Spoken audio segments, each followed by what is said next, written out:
రైతుకు దీర్ఘకాలం పాటు ఫలసాయాన్నిచ్చేవి పండ్ల తోటలు.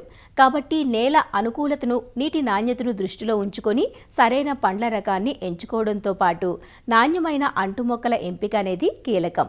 పొరపాటున తప్పటడుగు వేస్తే తరువాతి కాలంలో దాని ప్రభావం రైతుపైన తీవ్రంగా పడుతుంది. అప్పటి వరకు పెట్టిన పెట్టుబడి, శ్రమ, విలువైన కాలాన్ని నష్టపోవలసి వస్తుంది. ఇటీవలి కాలంలో మామిడి, జామ వంటి పండ్ల తోటల సాగులో విప్లవాత్మక మార్పులు తెచ్చింది అధిక సాంద్ర విధానం. సాధారణ సాంప్రదాయ పద్ధతుల్లో చెట్టు పెద్దవిగా పెరిగి యాజమాన్య పనులకు కష్టతరంగా మారి చీడపీడలు పెరిగి దిగుబడులు తగ్గడంతో రైతులు అధిక సాంద్ర పద్ధతి వైపు మొగ్గు చూపుతున్నారు. అయితే ఈ విధానంలో చెట్లు ఎక్కువగా ఎత్తు పెరగకుండా గొడుగు ఆకృతిలో మలుచుకోవడంతో పాటు ప్రతి సంవత్సరం కొమ్మ కత్తిరింపులు చేపట్టడం ముఖ్యం. క్రొత్తగా పండ్ల తోటలు నాటుకునే రైతులు ఎలాంటి అంశాలను పరిగణలోకి తీసుకోవాలో తెలియజేస్తున్నారు శ్రీ కొండా లక్ష్మణ్ తెలంగాణ రాష్ట్ర ఉద్యాన విశ్వవిద్యాలయం సంగారెడ్డి ఫల పరిశోధన స్థానం సీనియర్ శాస్త్రవేత్త మరియు అధిపతి డాక్టర్ సుచిత్ర. చాలామంది రైతులు తోటలు నాటడం కానీ అలాంటి కార్యక్రమాలు చేస్తున్నారు. ముఖ్యంగా తోటలు ప్రారంభించేటప్పుడు 3 అంశాలు మనం జ్ఞాపకం చేసుకోవాలి. మొదటి వచ్చేసి నేల స్వభావము, రెండోది వచ్చేసి వాటర్ క్వాలిటీ, ఇంకొకటి వచ్చేసి మొక్క ఎక్కడి నుంచి వస్తుంది అనేది కూడా చాలా ఇంపార్టెంట్. ముఖ్యంగా ఫస్ట్ మనము సాయిల్ టెస్ట్ అనేది చేసుకోవడం చాలా ఉత్తమం. అయితే ఒక ఎకరానికి కనీసం 4-5 శాంపుల్స్ ర్యాండమ్గా డిఫరెంట్ లొకేషన్స్లో ఈ సాయిల్ శాంపుల్ అనేది కలెక్ట్ చేసుకొని ఏదైనా సాయిల్ టెస్టింగ్ ల్యాబొరేటరీకి ఇవ్వాల్సి ఉంటుంది. రిజల్ట్ని బట్టి మనము మొక్కలు అనేది సెలెక్ట్ చేసుకోవడం చాలా ఉత్తమమైన పని. సాయిల్ టెస్ట్లో ముఖ్యంగా మనం చూడాల్సింది చౌడు ఉన్నదా లేదా, అంటే pH ఎక్కువ ఉందా, తక్కువ ఉందా, ఐడియల్గా ఉందా అనేది మనం చూడాల్సిన అవసరం ఉంటుంది. మన నేలలో చౌడు శాతం ఎక్కువగా ఉన్నట్లయితే ఆ చౌడు శాతం ఎంత ఉంది, దానికి తగ్గట్టుగా ఎలాంటి క్రాప్స్ సాగు చేసుకోవాలనేది కూడా మనం చూడాలి. ఏ పంటకైనా కూడా 6.5 నుంచి 7.5 వరకు pH అనేది చాలా ముఖ్యం. అయితే 8.5 వరకు మనకి pH చూసినట్లయితే, లవణ శాతం చూసినట్లయితే అక్కడ కొన్ని మొక్కలు అనేది గ్రో చేసుకోవచ్చు. సో 8-8.5 వరకు కూడా అంజూర అనేది పండించుకోవచ్చు. డేట్ పామ్ అయితే 10 pH వరకు కూడా దీన్ని సాగు చేసుకోవచ్చు. నేల లోతు కూడా చాలా ముఖ్యమైనది. కనీసం ఒక 1 మీటర్ వరకు రాయి లేకుండా ఉన్నట్లయితే ఎటువంటి ఫ్రూట్ క్రాప్స్ అయినా కూడా మనము సాగు చేసుకోవచ్చు. అయితే రాతి శాతం ఎక్కడైతే ఎక్కువగా ఉంటుందో, వేరు తక్కువగా ఉన్న ఫల మొక్కలు మాత్రమే మనం దీన్ని సాగు చేసుకోవాల్సి ఉంటుంది. ముఖ్యంగా చూసినట్లయితే ఫాల్సా కానీ అంజూర మొక్కలు, ఇవైతే మనకి కేవలం పొద మొక్కల్లాగా పెంచుకోవచ్చు. కాబట్టి వేరు వ్యవస్థ కిందికి పోకుండా ఉన్న ఫల మొక్కలు మాత్రమే దీంట్లో సాగు చేసుకోవాలి. నీరు క్వాలిటీలో ముఖ్యంగా చూడవలసిన అంశాలు, దీంట్లో కూడా pH అనేది చూడాలి. అందులో అంతేకాకుండా సోడియం బైకార్బోనేట్ లెవెల్ అనేది కూడా చూడాలి. నీరు స్వభావంలో ఈ pH శాతం వచ్చేసి మనకి 5.5 to 6.5, అంటే లైట్గా ఎసిడిక్ శాతం ఉన్న వాటర్ అయితే చాలా ఐడియల్గా మనం వాడుకోవచ్చు. అయితే దీనికంటే ఎక్కువగా pH ఉన్నట్లయితే దీంట్లో మనము లవణ శాతం ఎక్కువ ఉందని మనం చెప్పొచ్చు.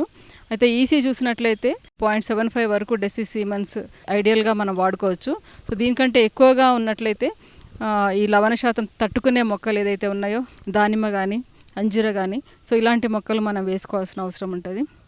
ఏదైతే మొక్కలు నాటాలనుకుంటున్నామో ఆ మొక్కలు ఎక్కడి నుంచి తీసుకొస్తున్నాం అనేది కూడా చాలా ఇంపార్టెంట్. ఎందుకంటే సర్టిఫైడ్ నర్సరీలో మాత్రమే ఈ జెన్యూన్ ప్లాంట్ మెటీరియల్ ఏదైతే ఉందో అవి దొరికే అవకాశం ఉంటుంది. లేకపోతే మీ దగ్గరలో ఉన్న అక్రిడేషన్, అంటే నర్సరీ రిజిస్ట్రేషన్ అయిన నర్సరీలను మాత్రమే మీరు సంప్రదించాలి. ఉదాహరణకి FRS సంగారెడ్డిలో కానీ, లేకపోతే అఖిల భారత ఉద్యాన పరిశోధన స్థానం బెంగళూరులో కానీ, లక్నోలో కానీ ఇలాంటి పరిశోధన స్థానాలు ఉన్నాయి. సో వారి దగ్గర నుంచి సర్టిఫైడ్ మెటీరియల్ తీసుకురావచ్చు. ఈ 3 సెలెక్ట్ చేసుకున్న తర్వాత తోటని ప్రారంభించే ముందు మనం చేయాల్సిన పనులు ఏంటంటే, ముఖ్యంగా బాగా దున్నుకోవాలి. సో దాంట్లో ఉన్న రాళ్ళు కానీ చెత్త చెదారం అంతా తీసివేసి చదును చేసుకోవాలి. అయితే ఈ స్లోప్ అనేది కూడా చాలా ముఖ్యం. ఎందుకంటే వర్షాకాలంలో బాగా వర్షం వచ్చినప్పుడు సో నిలబడకుండా 4 నుంచి 7% ఇచ్చేటట్టుగా మనం దున్నుకోవాలి. ల్యాండ్ చుట్టూ కూడా ఫెన్సింగ్ అనేది మనం ఏర్పాటు చేసుకోవాలి. ఈ మధ్యకాలంలో సోలార్ ఫెన్సింగ్ వచ్చాయి. అడవి పందుల నుంచి కానీ, ఇంకా థెఫ్ట్ నుంచి కానీ వాటిని కాపాడుకోవచ్చు. సో లేని పక్షంలో లైవ్ ఫెన్స్ అని జీవ కంచె మొక్కలు అనేవి కూడా దొరుకుతాయి. దీంట్లో ముఖ్యంగా మనకి కరోండా అనే మొక్క సో దగ్గరగా 1/2 మీటర్ దగ్గరలో నాటుకున్నట్లయితే 4 నుంచి 5 సంవత్సరాల్లో అదొక కంచెగా ఏర్పడి అడవి పందుల నుంచి వాటిని నివారణ అనేది చేసుకోవచ్చు.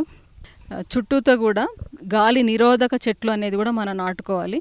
సో అధిక గాలి వచ్చినప్పుడు మనకి ఎండాకాలంలో కానీ కాయలు పండ్లుగా మారేటప్పుడు కానీ గాలి ఎక్కువగా వీచినప్పుడు సో కాయ పడిపోయే పరిస్థితి కనిపిస్తుంది.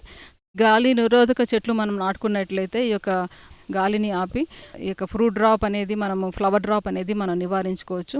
సరుగుడు చెట్లు కానీ వేప చెట్లు కానీ ఇలాంటివి మనము తోట చివర్లో వేసుకున్నట్లయితే చాలా ఉపయోగకరంగా ఉంటుంది. అయితే తోట ప్రారంభించే ముందు సో ఇంకొక ముఖ్య అంశం ఏంటంటే పండ్లు కోసిన తర్వాత రవాణా చేయడానికి ఇంటర్నల్గా రోడ్లు అనేది కూడా మనం నిర్మించుకోవాల్సిన అవసరం ఉంటుంది.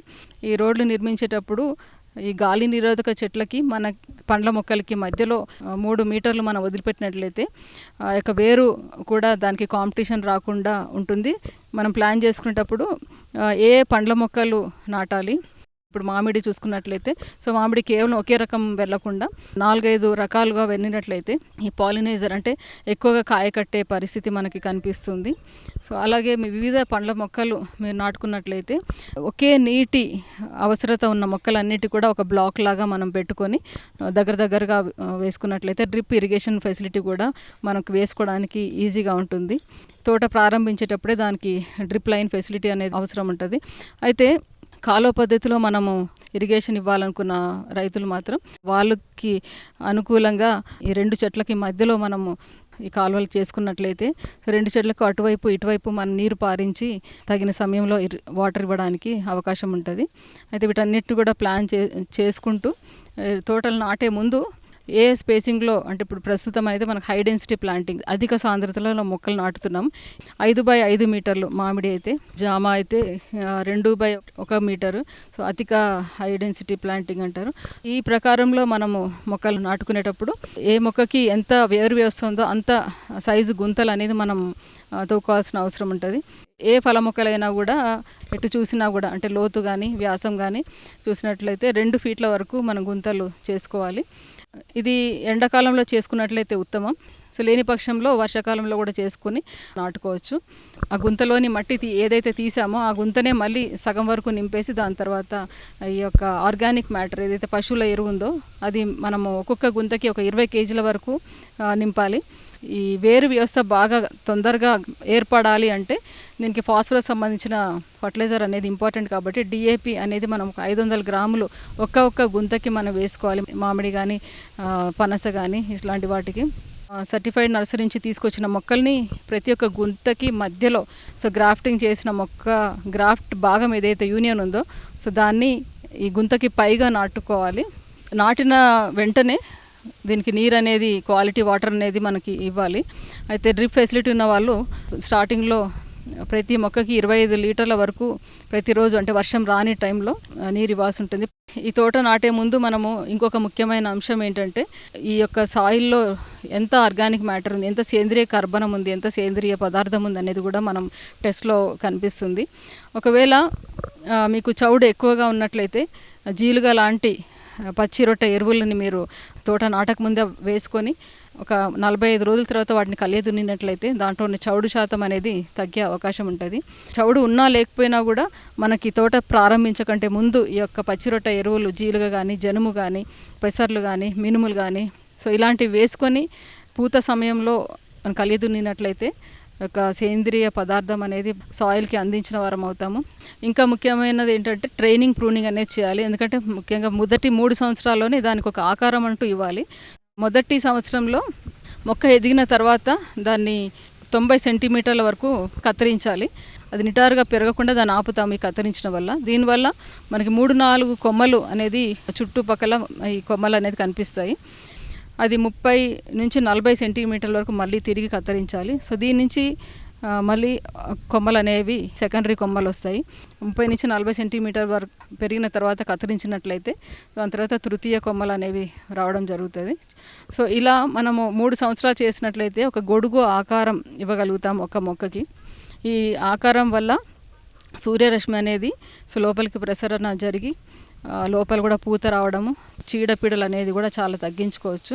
సో ఈ రకంగా మనము ప్రతి మొక్కకి దాని టైంలో ఈ యొక్క యూరియా, పొటాష్, సూపర్ ఇంకా మైక్రోన్యూట్రియంట్స్, సూక్ష్మధాతువులు ఇవన్నీ కూడా సకాలంలో ఒక్కొక్క పంటకి ఏ విధంగా రికమెండ్ చేస్తున్నామో ఆ విధంగా వేసుకొని మంచి లాభాలు పొందాలని రైతాంగాన్ని కోరుతున్నాం.